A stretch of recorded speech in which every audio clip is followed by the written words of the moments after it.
Hi, boys and girls. Mrs. Tonneson down here, ready for your next lesson on letter writing.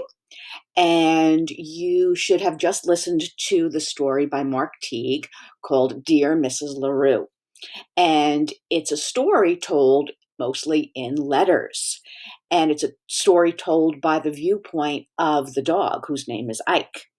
His viewpoint, his point of view, is that he's a good dog and he didn't do anything all that terrible and he didn't deserve to get sent to obedience school. Of course, as Mrs. Larue, at least at the beginning of the story, probably had a completely different point of view. Today, you're going to write a letter to Mrs. Larue, and you're going to be writing it as yourself. And your sentence, your letter rather, is going to have 4 sentences in it. Your first sentence will be a sentence introducing yourself. Well, that's the easy part. You're writing a letter to someone you don't really know. So while it's a friendly letter, because you're going to be friendly in the letter, you're going to have good manners, it's to someone that doesn't know you, and even though she's a fictional character, of course. So you do need a sentence to tell her who you are. So your sentence might sound like this. First, of course, you start with Dear Mrs. Larue. My name is Mrs. Tonneson. Well, your sentence won't sound like that. And I just read a story about your dog, Ike. That could be an introduction. You could say, my name is blah, blah, and I go to Dickerson School. Or my name is blah, blah, blah, blah, and I am a 2nd grader. Or my name is blah, blah, blah, blah, blah, and I have a dog too. Whatever you'd like to tell Mrs. Larue, of course, you have to tell her your name and maybe give a little bit of information. Your second sentence is going to be to give your opinion of Ike and why you have that opinion. And you're going to use an example from the story. So I'm going to go back and look at some parts of the story. All right, I'll go up to this part, I think. All right, this was in the beginning. This was when he was telling his version of the story as to how the cats got stuck out on the fireplace. I think the real version is he chased them out there, but he was giving his point of view. So I could think about that part, and I could say that I think Ike sometimes acts mean. Like when he chased the cats out onto the fire escape. Oops. I think that's kind of mean because it was snowing, it was cold out there, and then the cats got sick. Well, that wasn't a very nice thing to do. So that's my opinion, and I gave an example from the story to support my opinion. My opinion is he's mean, and I gave an example. Let's think about another part. All right, this is another reason Mrs. Larue decided to send him away, because he was eating food right off the table. I think that makes him a little greedy. That's my opinion of him.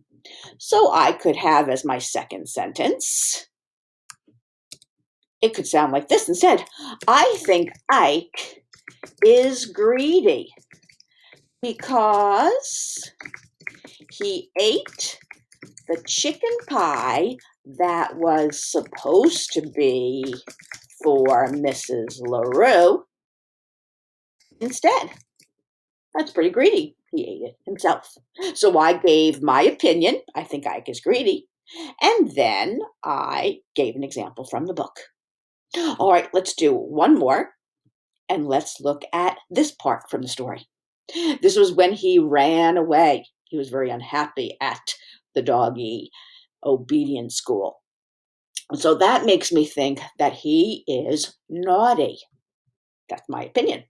So I could change and say, I think Ike is naughty because he ran away from the dog school.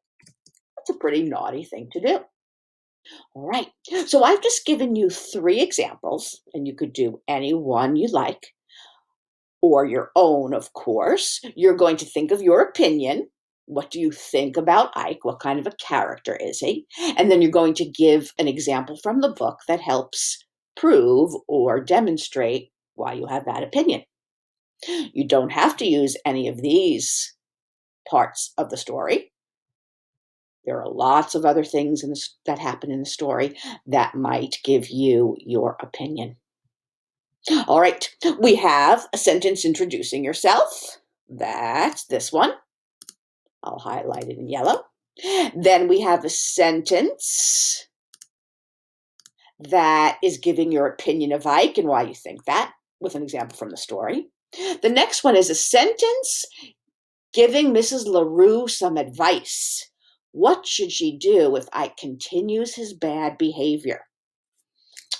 You could write, my advice is,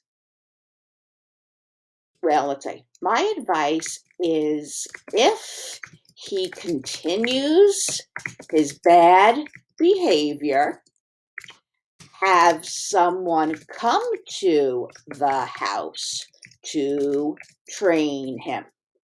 That's my advice. I know that there are some people that come to your house and do pet training. That might be better because he didn't like going away, and of course he ran away from there. So that's my advice. Maybe your advice would be something different. My advice is to put him in a crate at night so that he doesn't misbehave.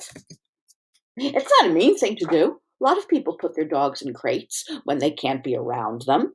That helps them to stay out of mischief. Maybe that's your advice. Maybe you'll advise her to get another dog or another pet so that they could be friends, and maybe that will help him change his behavior. That's your decision. All right, that's our third sentence. The third sentence is where you give, advice to Mrs. Larue. And then your last, I didn't want to highlight all of that, did I? No. And then your last sentence, because remember there'll be four sentences, is a sentence that asks Mrs. Larue a question. I think I'll ask, do you have any other pets? I could ask her that. I could ask her, have you ever had any other pets? And did they behave nicely? There's so many questions that I could ask. I could ask, are you frustrated with your dog? Or were you frustrated with him when he was sending you all those letters? I could ask, did you write any letters back to him? That's the fourth sentence. The fourth sentence is when you ask her a question.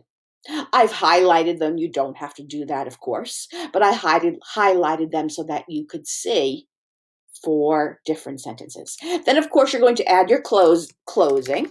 Very truly yours is the way I'm going to choose. And then your name at the bottom. Oh, I almost forgot the date. I'm going to write May 9th, 2020. You're probably going to be doing this in June, so you'll put your date on there. All right, girls and boys, you can come back to this video if you need to get ideas or to remember the directions. When you go to your Google Doc, the directions will be right up here like you see them. Don't forget to add 4 different sentences. All right, write Mrs. Larue a good letter. Bye.